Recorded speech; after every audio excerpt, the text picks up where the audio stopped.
Welcome students, I am Vanita Prashad with a video lecture on the poem An Elementary School Classroom in a Slum, written by Stephen Spender, taken from the book Flamingo, Class 12. Here you will get the explanation of the first stanza of the poem.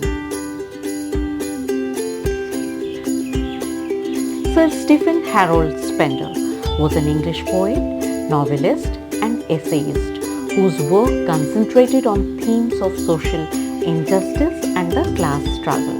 He was appointed Poet Laureate Consultant in Poetry to the United States Library of Congress in 1965. He was born on 28 February 1909 in Kensington and died on 16 July 1995 at Westminster, London, United Kingdom. He was nominated Lambda Literary Award for Gay Fiction. Spender was educated at University College, Oxford, but left the university without taking a degree. Spender took keen interest in politics, and his early poetry is inspired mainly by protest against social injustice. This poem, An Elementary School Classroom in a Slum, was written during the American Civil Rights Movement. It strongly embraces communism and depicts its ability to transform education and uproot poverty. An Elementary School Classroom in a Slum is a part of Spender's book, The God Who Failed, which was published in the year 1949. It's a lyrical poem about unpleasant lives of poor young children in a slum. He emphasizes on the importance of education, and the value raised in the poem is the sensitivity to the underprivileged, equity, equality, awareness, philanthropy, optimism, determination, change, etc. The poem An Elementary School Classroom in a Slum is the best example of Spender's political voice resonating in a poem.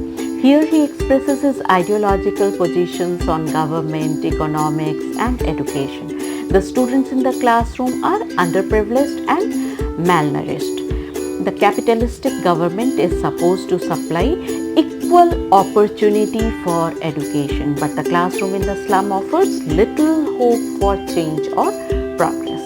The poem is a commentary about race issues in American education and a socialist proclamation against capitalism and social injustice in general. Although Spender was British, the poem names no nation or race and was a response to the global questions concerning social injustice, which was an essential issue in the American civil rights movement of the time. The poet's tone changes from pensive to belligerent and frustrated to an appeal.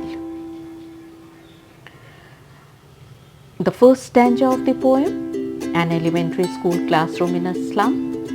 Far, far from gusty waves, these children faces like rootless weeds, the hair torn round their pallor, the tall girl with her weighed down head, the paper-sieving boy with rat's eyes, the stunted unlucky heir of twisted bones, reciting a father's gnarled disease. His lesson from his desk at back of the dim class, one unnoted, sweet and young.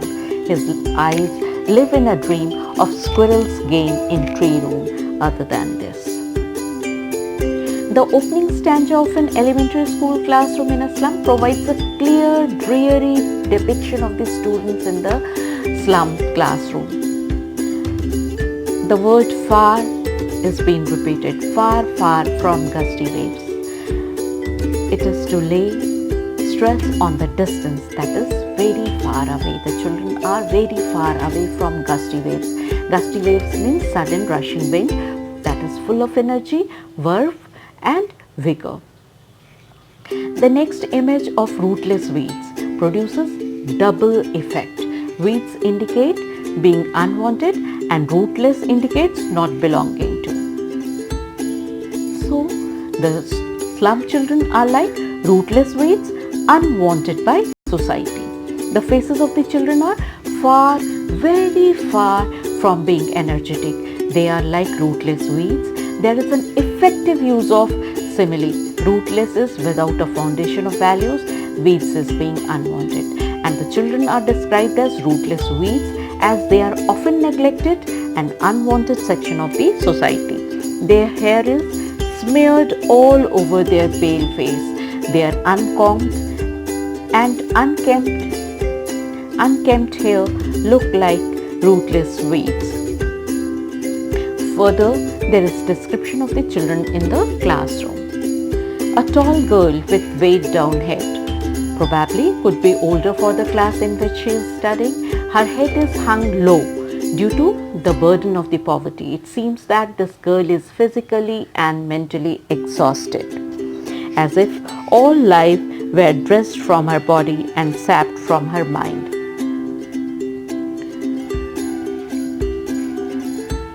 Her classmates are also in no better condition. After the tall girl, there is a description of paper-seeming boy. It is a metaphor to describe the boy that his skin is as thin and white as paper. The boy is not fair, is not white in color. His complexion is not white, but as he is malnourished, he seems white. Rat's eyes is another metaphor to indicate the expression of his eyes as being greedy, hungry. His eyes might be searching food like rats' eyes do.